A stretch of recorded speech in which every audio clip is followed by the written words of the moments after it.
welcome back to the Eczema series. So today I'm going to be discussing PWD ID, or that's Persons with Disabilities ID, and COVID-19 vaccination in relation to eczema. So sige, start na natin kaagad. So can eczema sufferers get a PWD ID?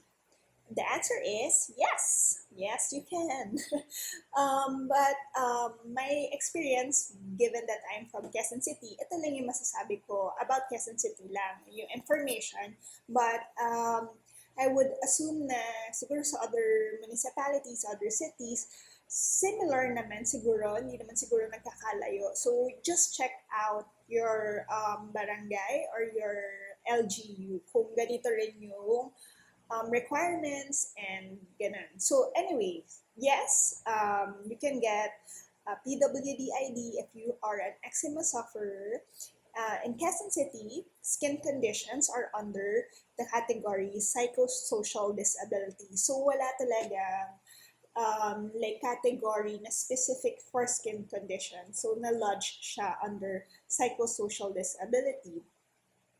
So, ano yung application requirements? Again, this is for Quezon City. So, number one is latest medical certificate or abstract. So, since eczema is under psychosocial disabilities, ang hahanapin sa inyong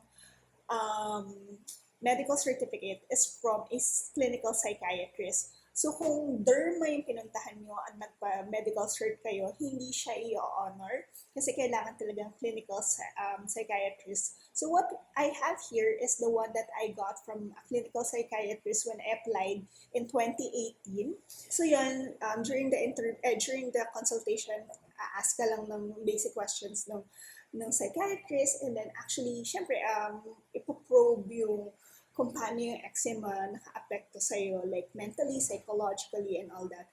And I wasn't really, actually, just a quick backstory, as in parang pumunta lang ako sa kanya para makakuha ng medical certificate, and parang ano lang yun, magkikwento lang, as in parang wala lang, as in parang pumunta lang ako doon para makakuha. Tapos nung nagpo-probe siya, tapos like 2 minutes in, naiyak na ako, hindi ko alam bakit. Pero I guess kasi, maraming struggles kasi ang pagkakaroon ng eczema, and I think, hindi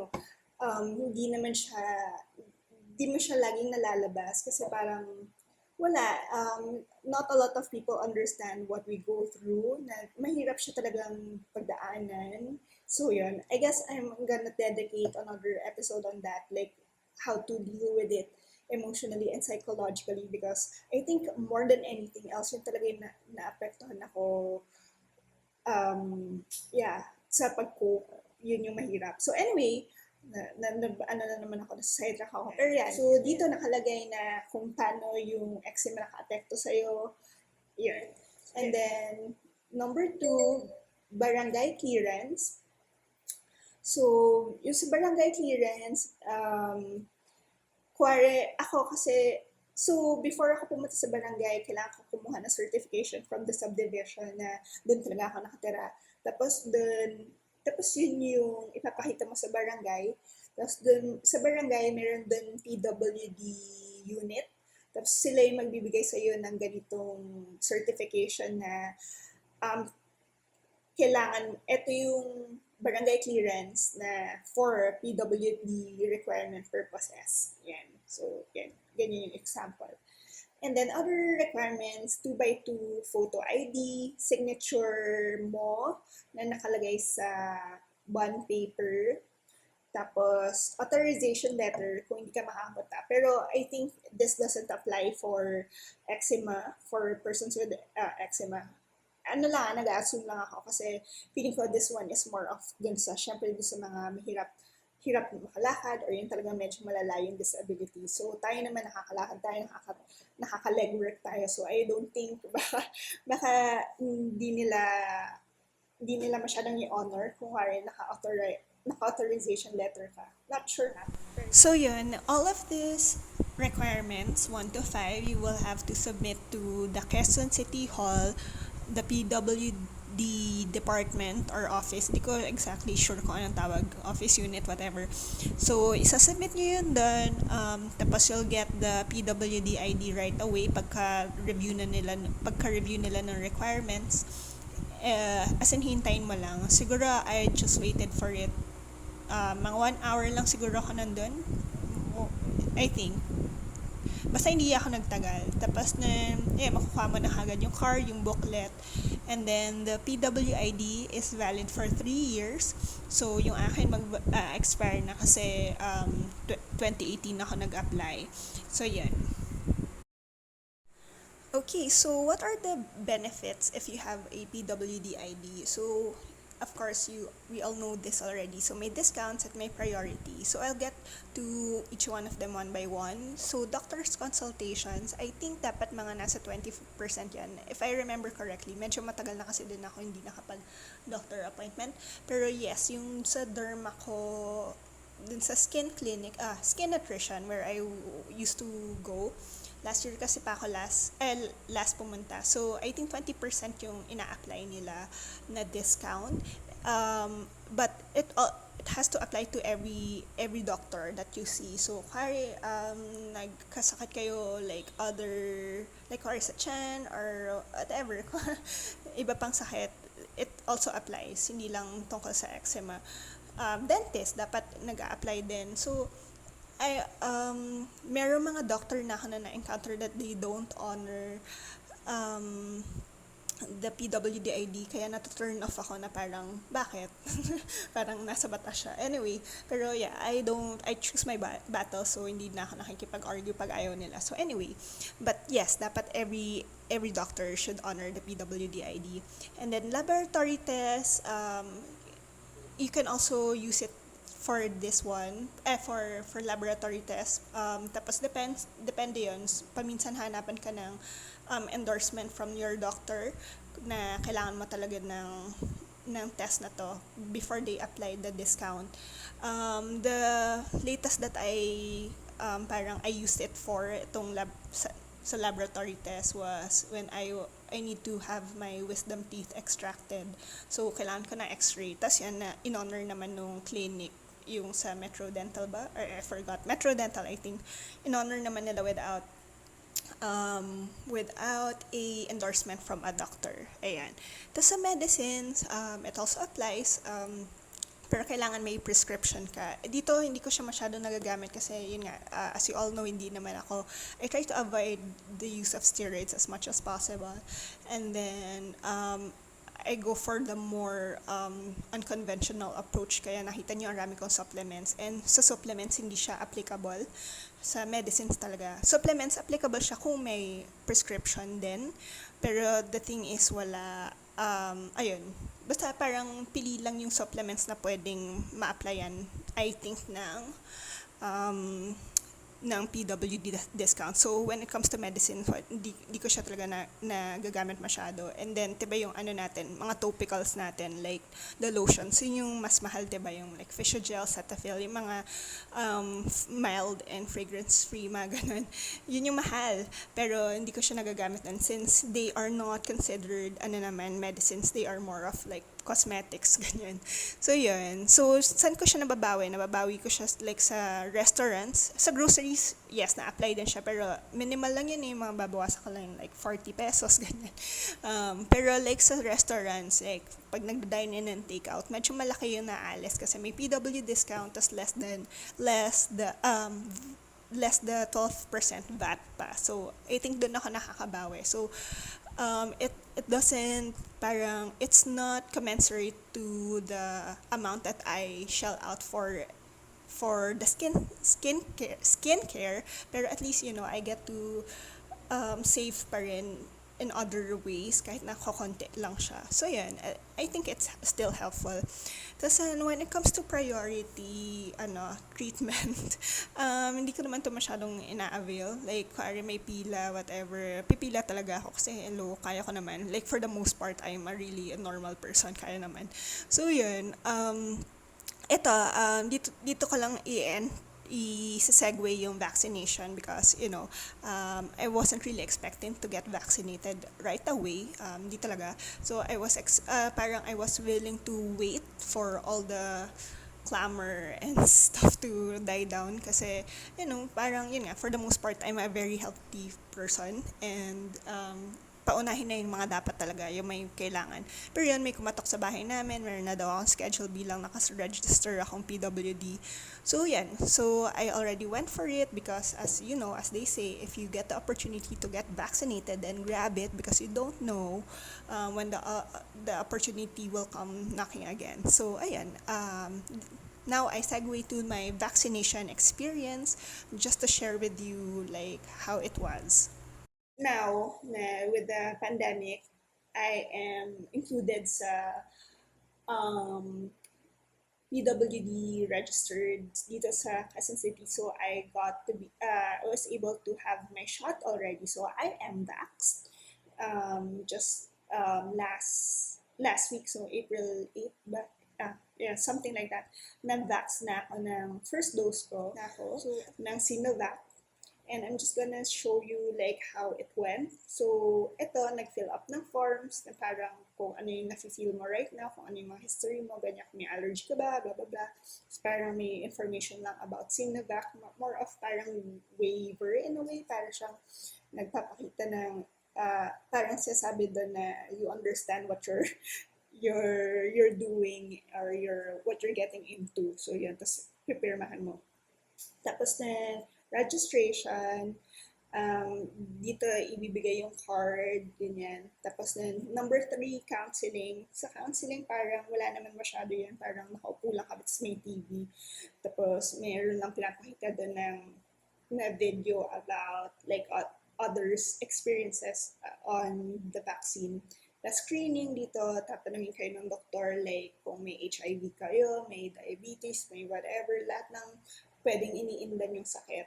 So, yun lang, tatanungin sa inyo. Tapos yun, since ako ay PWD with severe atopic dermatitis, tinanong ako like kung anong allergies ko, may allergy ba ako sa gumagat, ganyan.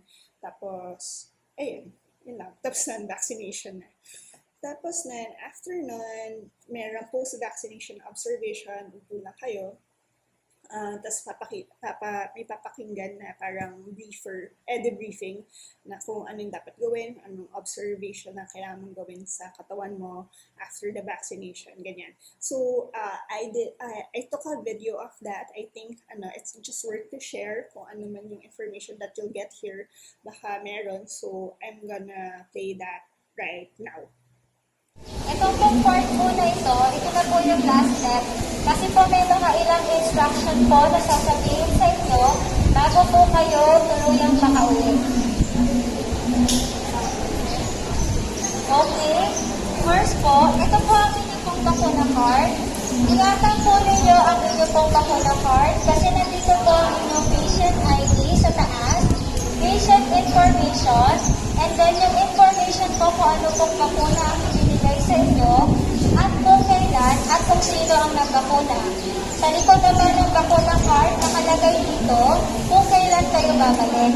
Sa mga nakatanggap po ng Sigh-no-vac today, ang balik po ninyo ay May 6. So mahalaga po na bigyan po ninyo ng importansya.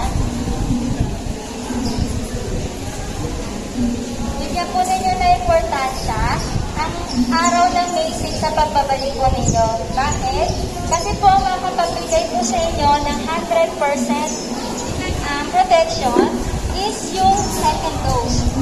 Sa second dose po, 2 weeks after ng second dose, doon po kayo magkakaroon ng immunity. So ano pong dapat natin gawin habang nag-iintay ng second dose? Kailangan pa rin po natin i-maintain ang health protocols. Magsuot ng face mask, magsuot ng face shield, mag-hand washing, social distancing, at higit sa lahat, ang palakasin ang resistensya sa pagkain ng masustansyang pagkain. So, bakit po kailangan natin gawin iyon? Dahil sa second dose po na hinihintay natin, nandun po yung 100%. Okay? So, ano pa ba ang dapat natin gawin? Ano po ang kailangan take note pala kapag after bigyan ng bakuna ng Sigh-no-vac? Sa injection site po ninyo, mararamdaman po ninyo na medyo masakit, mabigat, at pakiramdam po ninyo na para kayong lalagnatin. Depende po lahat yan sa katawan ng tao kung mararamdaman. Kung hindi naman po, okay lang din po. Pero kung may naramdaman, uminom ng paracetamol, 500 mg, 1 cup. Yun lamang po ang iinumin, paracetamol, 500 mg, 1 cup. Pagka-uwi ng bahay, halimbawang naramdaman niyo po yun, pwede na po kayo mag-take. Kung wala naman, wag naman po kayo mag-take. Ano naman po ang hindi normal na dapat natin antabayanan na side effect? Yung tinatawag po natin allergy or hypersensitivity reaction. Pwede pong pangungula ng balat, pantal-pantal, at higit sa lahat, hirap huminga. So pag halimbawa naranasan po ninyo iyon, pumunta sa pinakamalapit na hospital, dala niyo po ang inyong bakuna card. At pakita na binigyan kayo ng Sinovac. Kasi po, para malaman kung meron pong side effect ng allergy. Kaya dun sa screening, tinanong kung meron kayong allergy, para iwasan muna ninyo yung mga gamot, bagay, pagkain na nakaka-cause ng allergy. Para malaman kung sa Sinovac ba yun, or talagang may allergy kayo. So, tandaan po ninyo, ang May 6, 2021, ang second dose, dalhin nyo po ito. Dito rin po sa Aguinaldo Elementary School. Kung may pila pa rin po. Kung di na napupunta ngayong araw, ganun din ang pupunta sa susunod. Yung oras po na punta ninyo, depende po sa oras na ibibigay ninyo. Kung kaya nyo po na ganitong oras o mas makata, mas maganda po. Ang tanong po ni ma'am kung pwede po maligo. Pwede pong maligo pagka-uwi kasi na-expose na kayo dito.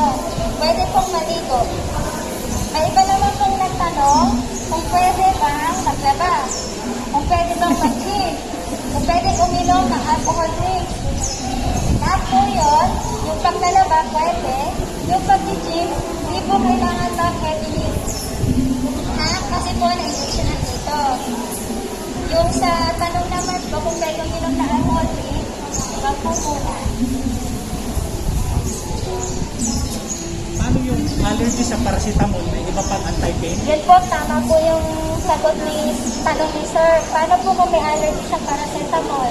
Meron pong iba po na gamot na ina-advise sa inyo ng doktor nyo maliban sa paracetamol na inumin. Yan po yung i-take ninyo. Salamat. Apo. Sino pa po may tanong? Lahat po ba may nakakaramdam na makain? Masakit? Nakangalay? Bigat po. Okay po. Yung papauwiin po, pwede pa rin po mag-monitor ng sa bahay. Kasi po mahaba na po yung pinila dito. Basta po mag-self-monitoring po kayo sa bahay. So, yan. So, Sinovac side effects, meron ba? Yun yung I think yung wala masyado sa mga nakikita nating mga videos right now kasi lahat sila parang mga normal naman yung mga skin and all that. So, I would say, I'm thankful na wala at all akong naramdaman na side effects like fever, wala. Bumigat ba yung arms ko? Hindi. As in, sobrang normal. And in terms of skin, kung nagka-allergy ba ako, nangati ba ako, namula ba ako, wala. As in, super normal, it's okay. So, I think, syempre, again, it depends on the, sa mga katawan natin, may kanya-kanya yan. Pero I think, dun sa may mga reservations, kasi ako personally, that was my reservation. Walang makakapagsabi kasi kung ano yung effect niya sa skin. Wala pa, I think. Wala akong na-encounter ever. So, ito, for me, for those who are listening na eczema sufferers who are worried about getting the vaccine, kung ano yung mag-i-effect sa, kung magkaka-flare-ups kayo or ganyan. Ako, na severe atopic dermatitis, I had no side effect, at least for Sinovac. Ayan, so I think that's good news. So, ayan. So, I hope you learn something from today's episode. So I would, dun sa first part nito, which is the PWD ID, I would encourage you to get one if you have an opportunity to get one. Just ask your, your barangay or your local government unit kung ano yung requirements kasi nakakatulong siya, especially in terms of expenses. Yun yung pinaka naging I think upside ng pagkakaroon ng PWD for me, yung mga discounts. And then, sa part 2 ng aking video, which is the vaccination, yan, you don't have to at least for me, yun yung experience ko. So, I hope I put others at ease, yung mga worried about the allergies and all that. At least for me, wala akong naging side effects. So, ayan, sana sa inyo din. So yan, I hope you've learned something from today's episode. I'm gonna catch you on the next Eczema series. Stay safe, guys. Bye-bye.